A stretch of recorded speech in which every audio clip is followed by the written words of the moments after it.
এদিকে আদালতের সিদ্ধান্তের জন্য ব্যাটারি চালিত রিকশা চালকদের বিকেল পর্যন্ত ধৈর্য ধরার আহ্বান জানিয়েছেন ডিএমপি কমিশনার শেখ মোহাম্মদ সাজ্জাদ আলী।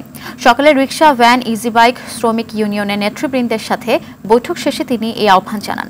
এ সময় চাঁদাবাজির বিরুদ্ধে কঠোর হুঁশিয়ারি উচ্চারণ করেন ডিএমপি কমিশনার। বলেন, চাঁদাবাজির সাথে কোনো পুলিশ জড়িত থাকলে তার কঠোর শাস্তি নিশ্চিত করা হবে। থানার ওসি ইচ্ছাকৃতভাবে মামলা না নিলে তাকে বরখাস্ত করা হবে। বৈঠকে চালকরা তাদের বিভিন্ন দাবি ও সমস্যার কথা তুলে ধরেন। এদিকে রাজধানীতে ব্যাটারি চালিত রিকশা বন্ধে হাইকোর্টের আদেশের বিরুদ্ধে চেম্বার আদালতে রাষ্ট্রপক্ষের আপিল শুনানি হতে পারে আজ।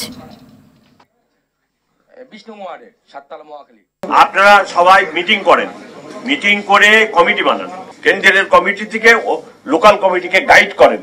আপনারা যারা চাঁদাবাজি করে ওদেরকে বলেন যে খবরদার এই কাম করতে যাবে না। পুলিশের তরফ থেকে আমি সব ধরনের সহযোগিতা, আমার ওসি থাকবে সেখানে, আমার ওসি যদি এই কাজে সহযোগিতা না করে সে নাই হয়ে যাবে।